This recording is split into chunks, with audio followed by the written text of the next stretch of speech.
एक मुख्य कारण है अपने जैसा बनाना।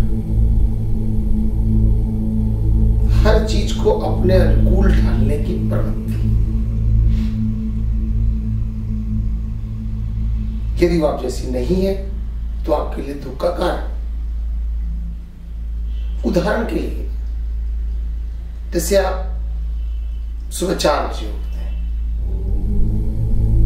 तो जो आपके घर में रहते हैं आप उनसे पूरी आशा करते हैं कि वो भी सुबह 4 बजे उठे,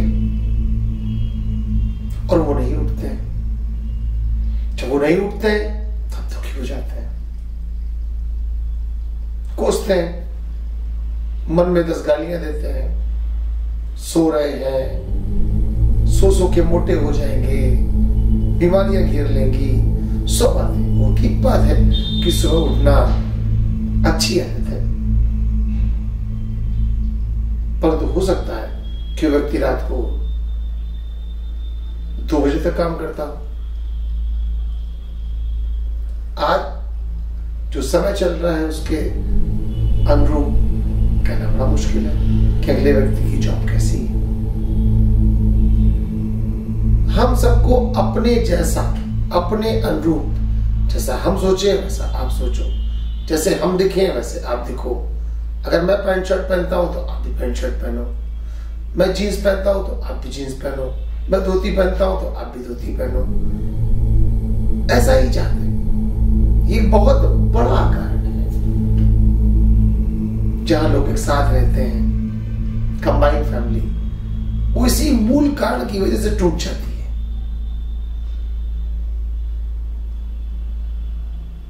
मुझे ऐसा खाना पसंद है, आप भी ऐसा खाओ। हम एक दूसरे पे अपनी बातों को थोपना चाहते हैं, और ये हमारी प्रवृत्ति है, बहुत गाढ़ी प्रवृत्ति है, बहुत गहरी प्रवृत्ति है। अगर मैं मनुष्य की प्रवृत्ति की बात करूं तो इंसानों को तो छोड़िए, उसने देवताओं को, मनुष्य, महापुरुषों को भी नहीं छोड़ा। अच्छा मेरी बात सुनिए ध्यान से। बिचारी, आप भारत में रहते हैं, साउथ इंडिया की मूर्तियों को देखिए। साउथ में जितनी भी मूर्ति मिलेगी वो विष्णु की हो, वो शिव की हो, वो देवी पार्वती की हो, महाशक्ति दुर्गा की हो, वो सब काली होगी, श्याम वर्ण होगा। नॉर्थ इंडिया में ही भगवान विष्णु की हो, शिव की हो, राम की हो, देवी की हो, दुर्गा की हो, सब मूर्तियां आपको श्वेत वर्णी मिलेंगी। आप जापान चले जाइए तो बुद्धा की नाक थोड़ी पिचकी हुई मिलेगी। क्यों? ऐसा क्यों? क्योंकि जहां पर जैसे लोग रहते हैं वो वैसी ही कल्पना करते हैं, वैसा ही सोचते हैं कि ऐसे ही रहे होंगे वो। साउथ में रंग रिलेटिवली थोड़ा श्याम है, तो वहां के लोगों ने ईश्वर की कल्पना अपने अनुरूप कर ली। नॉर्थ में कलर थोड़ा फेयर है, तो उन्होंने श्याम वर्ण की जगह श्वेत वर्ण की कल्पना की। जापान में, कोरिया में, कंबोडिया में, वहां पर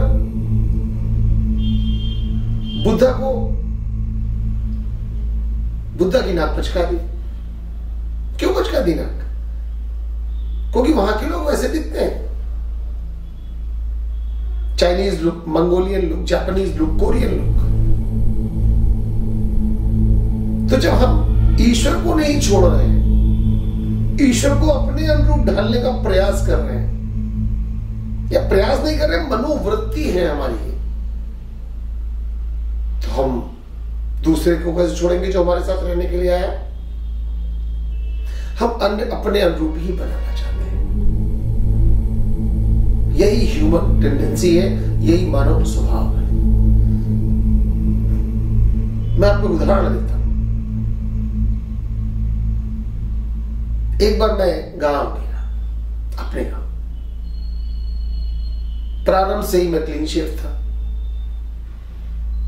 हमारे गांव के लोग वहां पर बड़ी बड़ी मूछें रखने की परंपरा है। लोगों ने मुझे देखा तो सामने तो नहीं बोले तो लोग, परंतु जो बुजुर्ग थे, हमसे बड़े थे, उन्होंने हमको बड़े प्यार से बुलाया। और हमारे यहाँ लड़के को लला कहते हैं। हमारे यहाँ मूछे वो काटते हैं जिनके पिताजी गुजर गए होते हैं। हमारे पिताजी जीवित थे तो मुझसे मजाक के लहजे में और साथ में टॉन्ट के लहजे में भी इस बात को बोले, क्यों लला, क्या बाप मर गए क्या? अब जरा बताइए आप।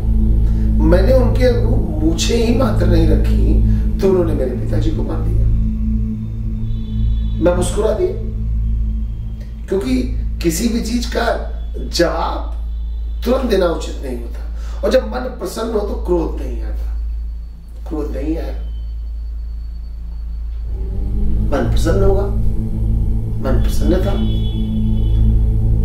अगले दिन गांव के मंदिर में एक कार्यक्रम था जिसके लिए हम लोग गए थे। जब गांव के मंदिर गए तो वहां प्रभु श्री राम की मूर्ति थी, लक्ष्मण की मूर्तियां, माता सीता, तो सब लोग भी साथ में थे। हमको दिखा रहे थे, बहुत दिनों बाद आप आए, ये देखिए देखिए। तो जिन्होंने मुझे दिखाया उन्हीं ने एक दिन पहले मुझसे कहा था कि मूछे नहीं रखते हो, क्या पिताजी गुजर गए? तो मैंने उनसे पूछा, भगवान राम की मूछे नहीं दिखाई पड़ती हो? लक्ष्मण की भी नहीं दिखाई पड़ती, भरत शत्रुघ्न की भी नहीं दिखाई पड़ती, इन सबके पिताजी मर गए। अब ना तो उनसे जवाब देते बने और ना तो पंडित जी से जवाब देता बना। बहुत संभाल के पंडित जी ने अपने ज्ञान को समेट के सारा पूरा पुरजोर लगा के कहा कि हम उनको तो सुंदर देखना चाहते हैं, हम उनको बाल रूप में ही देखना चाहते हैं। तो हमने कहा, आप उनको सुंदर देखना चाहते हैं, बड़ी अच्छी बात है, आप हमको क्यों बदसूरत देखना चाहते हैं? अगर हम इतनी बड़ी बड़ी मूछें रखा लें तो क्या आपको बड़े अच्छे लगेंगे?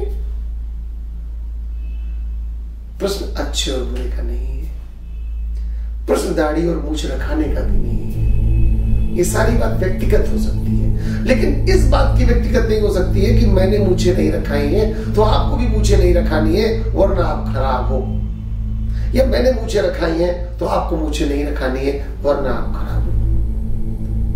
अगर हम अपनी चीजों को दूसरे पे थोपना बंद कर दें, जैसे हम रहना चाहते हैं वैसे ही आपको रखने का प्रयास करना बंद कर दें, तो काफी समस्याएं, आपकी दुख की समस्याएं, मन में कुड़न की समस्याएं, जो घर के अंदर की घुटन की समस्याएं, जो हमारी अंदर की जलन की समस्याएं, बहुत हद तक प्रभु दूर कर देंगे।